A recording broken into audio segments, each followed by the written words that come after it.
Halo semuanya, sekarang saya dan teman saya Dion akan menjelaskan tentang apa itu shutdown maintenance. Pertama tentang pengertiannya. Shutdown maintenance adalah kegiatan perawatan yang hanya dapat dilakukan pada waktu fasilitas produksi sengaja dimatikan atau dihentikan. Nah, jenis pemeliharaan terencana di mana fasilitas atau mesin dihentikan sepenuhnya untuk memungkinkan inspeksi, perbaikan, atau penggantian komponen. Lalu selanjutnya tentang tujuannya. Kenapa sih? Apa sih tujuan dari shutdown maintenance? Yang pertama, meminimalkan risiko kegagalan kritis. Nah, dengan shutdown maintenance, kita dapat mengidentifikasi dan memperbaiki masalah kecil sebelum menjadi kerusakan yang besar yang lalu memakan biaya dan waktu lebih banyak. Lalu, kedua, memastikan kelancaran operasi jangka panjang.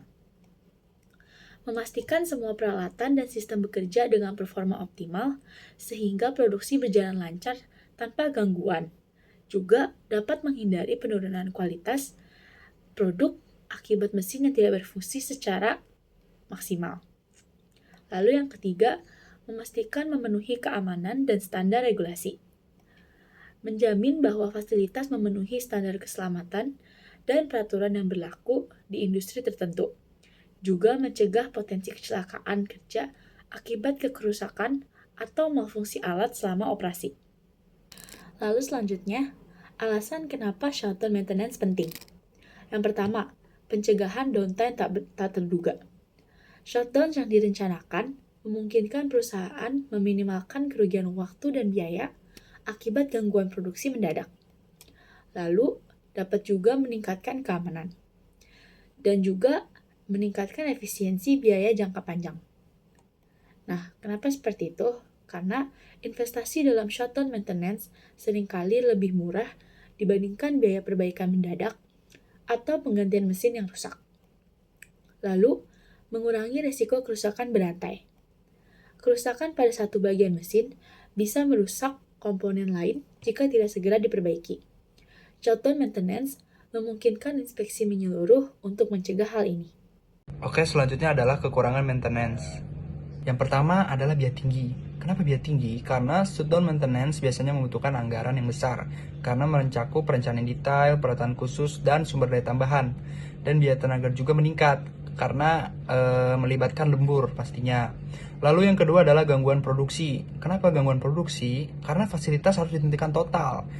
Shutdown maintenance ini menyebabkan hilangnya produksi selama periode tersebut, sehingga dampak negatif terhadap produksi dan pendapatan berkurang jika tidak dikelola dengan baik. Lalu yang ketiga adalah waktu perencanaan yang panjang. Shutdown maintenance memerlukan perencanaan matang, seringkali membutuhkan waktu berminggu-minggu atau bahkan berbulan-bulan untuk memastikan semua proses itu berjalan dengan lancar. Selanjutnya yang keempat adalah resiko pekerjaan mendesak. Selama shutdown, pekerjaan yang sebelumnya tidak terdeteksi atau pekerjaan tambahan yang muncul dapat mengganggu jadwal yang sudah direncanakan. Ini memerlukan proses persetujuan yang rumit dan dapat menyebabkan keterlambatan. Dan yang terakhir, yang kelima, ketergantungan pada tim ahli. Shutdown maintenance ini membutuhkan tim yang terlatih khusus karena kalau kita tidak ahli, memilih tenaga ahli dalam proses maintenance akan menyebabkan kesalahan atau ketidakefisienan dalam pelaksanaan. Oke, selanjutnya adalah tahapan-tahapan shutdown maintenance. Yang pertama adalah tahap identifikasi pekerjaan. Pada tahap ini, kita akan mencoba mengidentifikasi pekerjaan-pekerjaan yang dilakukan selama kegiatan shutdown berlangsung. Tahap ini juga dilakukan pengamatan terhadap sejarah peralatan yang akan di-shutdown dan akan mendata semua item atau mesin yang akan dieksekusi. Lalu yang kedua, tahap definisi ruang lingkup pekerjaan.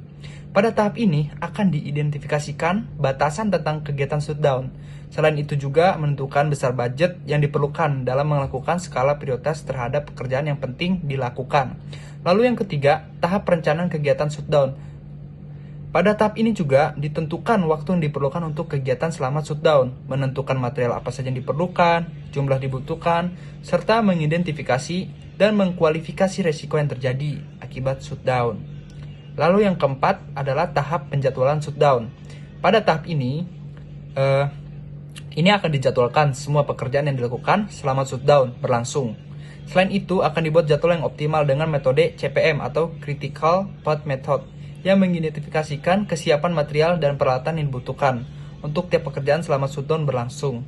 Lalu yang kelima, tahap pelaksanaan atau execution.